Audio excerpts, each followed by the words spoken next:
Hello everyone, এটা হচ্ছে বর্ধমানের 108 শিব মন্দির, যেটা সবাই নবকৈলাস মন্দির বলেও কিন্তু চেনে। এখানে 108টি শিব মন্দির বলা হলেও এখানে আছে 109টি মন্দির। এই প্রতিটা মন্দিরের গঠন কিন্তু একই, আবার প্রতিটা মন্দিরের গায়ে গায়ে লেখা আছে ভগবান শিবের 108টি নাম।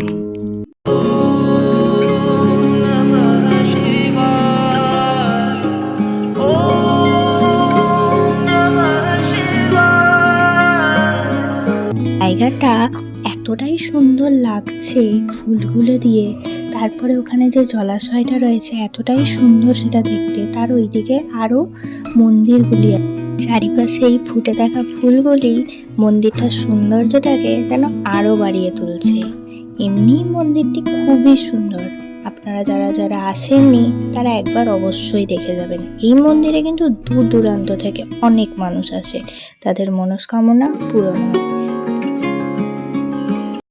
এখানে যে নানা রকমের ফুল গাছগুলি লাগিয়েছেন, মানে এতটাই সুন্দর লাগছে, এতটাই অ্যাট্রাকটিভ লাগছে জায়গাটা।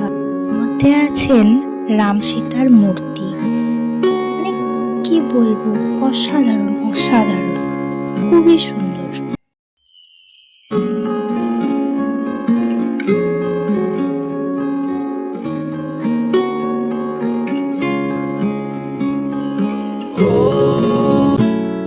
এখানে আছে অনেকগুলি ঘন্টা, ঘন্টাগুলির আওয়াজে সত্যি কথা বলতে মনে প্রাণে একটা শান্তি আসে।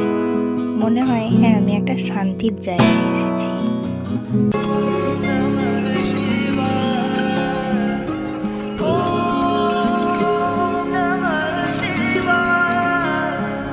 যারা এই মন্দিরে আসতে চাইছেন তাদের জন্য বলি, আপনারা খুব সহজেই এই মন্দিরে আসতে পারবেন।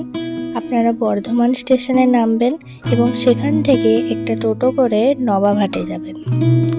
টোটো থেকে নেমে একটু এগিয়ে গিয়েই দেখবেন এই মন্দিরটি অবস্থিত। সেখানে জুতো রাখার, ব্যাগ রাখার সুব্যবস্থা আছে, আপনাদের কোনো রকম কোনো অসুবিধা হবে না।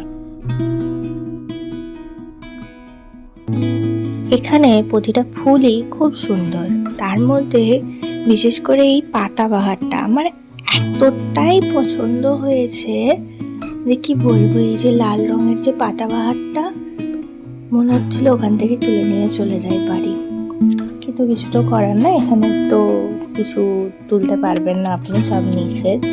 তবে এই জায়গাটা দেখুন, মানে এতটাই সুন্দর লাগছে দেখতে, কি বলবো, অপূর্ব সুন্দর।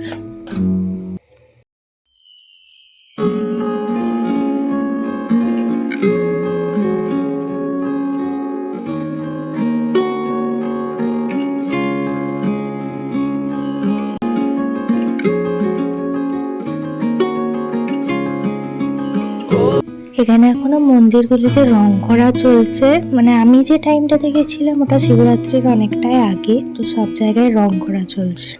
আর ওই যে দূরে গেটটি দেখতে পাচ্ছেন, ওই গেটটি দিয়ে হচ্ছে 109 নম্বর মন্দিরটি যাওয়ার রাস্তা, যেটা এই বৃত্তের মধ্যে পড়ে না।